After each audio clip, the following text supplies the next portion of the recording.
கூட்டணி கட்சிகளுக்கு யார் அழைப்பு விடுக்கிறாங்களோ அவங்க வீக்குன்னு நினைக்கிறாங்க. ஆனா உண்மை என்னன்னா, யார் அழைப்பு கொடுக்குறாங்களோ அவங்க தான் புத்திசாலி. என்னன்னா, தமிழ்நாட்டு அரசியல்ல கூட்டணி ஆட்சி, கூட்டணி எண்ணிக்கையில் மட்டும் ஆட்சி இல்லை, கூட்டணி இல்லாம யாருமே தேர்தலை சந்திக்கல. இந்த 40 ஆண்டுகள் நீங்க பார்த்தீங்கன்னா கூட்டணி இல்லாம சந்திக்கல. அடுத்து கூட்டணி இல்லாம ஒரு கட்சி தனிச்சு நின்று, அண்ணன் சொன்ன கருத்துல ஒரு ஒண்ணு என்ன சொல்லணும்னா, தனிச்சு நின்று எவ்வளவு வெற்றி பெற்றாங்க. அதிகபட்சமா பாட்டாளி மக்கள் கட்சி ஒரு 5 சீட்டு ஜெயிச்சாங்க, ஒரு 4 சீட்டு ஜெயிச்சாங்க. என்ன அது மட்டும் தானே தவிர, அதே மாதிரி மதிமுக போட்டியிடறான்னு ஒரு 200 மேற்பட்ட தொகுதி போட்டிட்டு ஒரு தொகுதி கூட வெற்றி பெறல.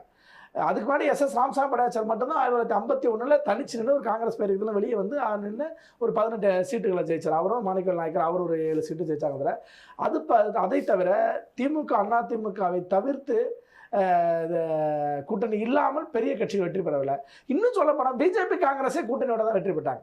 பிஜேபி காங்கிரஸ்க்கு இவங்களோட கொள்கை முரண் இருந்தாலும் அவர்களுமே ஒன்னு திமுகவோ அல்லது அண்ணா திமுக கூட தான் கூட்டணி. கம்யூனிஸ்ட் கட்சிகளும் அதே நிலைமை தான். கம்யூனிஸ்ட் கட்சிகளும் ஒரு பெரிய கட்சியாக அகில இந்திய அளவுக்கு இருந்தாங்க, ஒரு 50 எம்எல்ஏ எம்பிகள் வச்சிருந்தாங்க, ஒரு பலவாய்ந்த கட்சியாகவே இருந்தாலுமே கூட்டணியை பொறுத்து போன முறை எத்தனாங்க 6 சீட்டு தாங்க.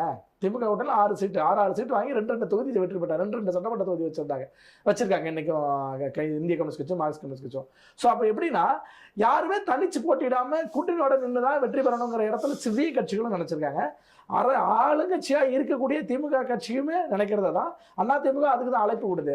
அப்ப சீமான் போன்றவர்கள் வந்து தயங்காம கூட்டணிக்கு சேர்றது மட்டும்தான் நல்லா இருக்குமே தவிர, அதை விட்டுட்டு அவர்கள் வந்து தயங்கி இருந்தா அண்ணன் சொன்னது போல ஒரு 8% வாக்குங்கிறது 11% அதிகமாகவும் ஆகலாம், அல்லது குறையவும் செய்யலாம். ஆனா அதிகபட்சம் நீங்க 20% வாங்க முடியாது.